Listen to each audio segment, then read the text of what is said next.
Hey, this is Mark Sixma, and I'm sitting down with Neon Owl to talk about my set at ASOT 900 in Madrid. Hey, so sitting here with Mark after your set at ASOT here in Madrid. How was it? You know, the energy was very high during your portion of the. Yeah, for sure, man. The energy from the crowd was amazing, so I was just feeding off that, and then it stimulates me to give everything, and I think it was like a perfect synergy yesterday. Yeah, definitely. I mean, when you're waving your hands up in the air, there's videos and pictures of literally the entire crowd doing the same. Yeah, it was really sick. Yeah, for sure, man. It was an amazing experience. I think it was one of the highlights of my career so far. Definitely. So, there was ASOT 900 in Utrecht, what was that, a week or two ago?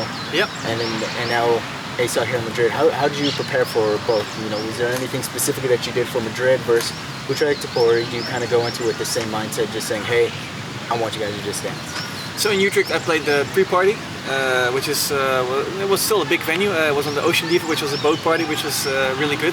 But I saved all the exclusives for the big one in Madrid. So okay, so gotta come guns blazing, right? So Madrid got the real Mark. Yes, exactly. A lot of new stuff as well, with the full new visuals and everything, the whole new brand. So yep.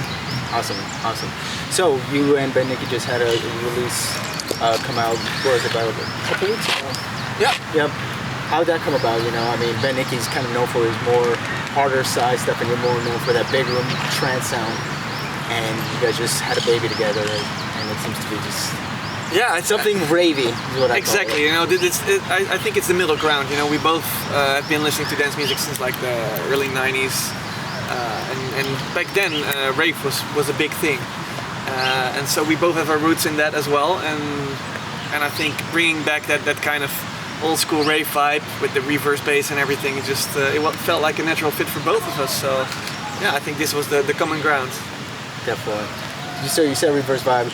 I saw your video that you posted about how you came up with that sound and the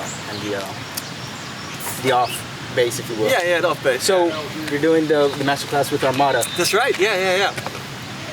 How did that come about? Are you excited? Are you excited to see what the people are going to give you, or are you more excited to just give back to the underground producers and underground artists?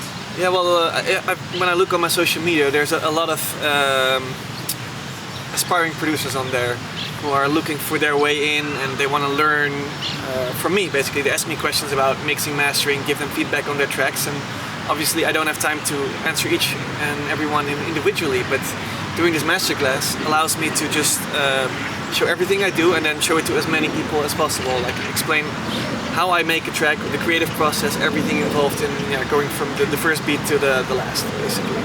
So doing this masterclass for Armada University I think is a great way for people to learn about my production process.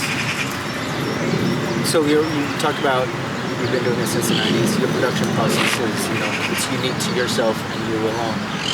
What do you think is going to be the takeaway for all these brand new underground artists watching this video? There's some copy-paste type stuff, but also at the same time, I hoping they're going to find their own sound that's going to be unique to them, and then just continue to grow the scene. Of course, I'm not teaching everyone to how to replicate me, because that's not what it should be about. But it's about producing is about decision making. And I explain each step I take, why I do it, and what could be alternative possibilities. So it's just like a natural, step-by-step thought process of how I make a track. And then I show everything I do. I just build the track up from scratch again, so then they really see the whole thing.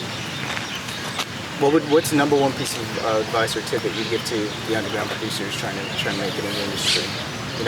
We said, you don't want to copy paste, but at the same time, I think that the most important advice is just, if you want to make it, just work harder than the rest. Work harder. Definitely. There's no golden tickets. You got to put in the hours. If you want to become a good producer, you need to put in the hours, and then obviously try to do something unique. If you're just copying what other people are doing, you might do a good job at that. It's actually not a bad way to learn about producing, trying to emulate what someone else created as a skill set, basically. But if you want to make it to the big leagues, you need to have something unique, otherwise what's the point?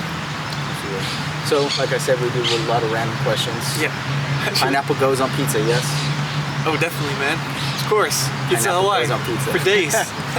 Okay.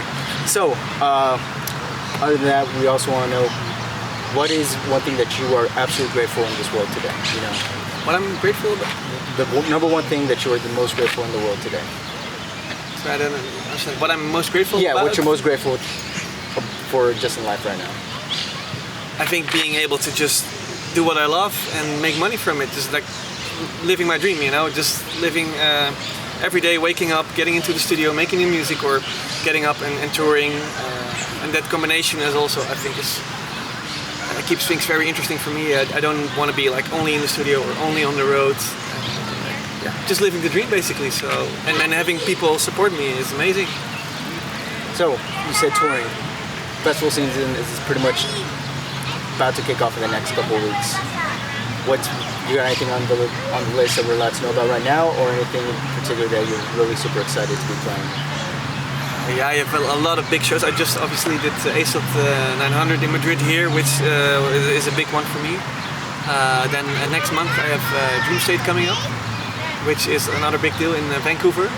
So really excited for that one. And obviously I'm touring Asia as well, going to China next week and Indonesia. And there's another festival for the bucket list. It's on my bucket list. We're doing very soon as well, but it's too early to announce. Alrighty, well, that wraps it up with us here at Neon Owl. Thank you for giving us a pleasure to sit with you and talk to you right after your amazing set at ASOT. Cool, man. Thanks.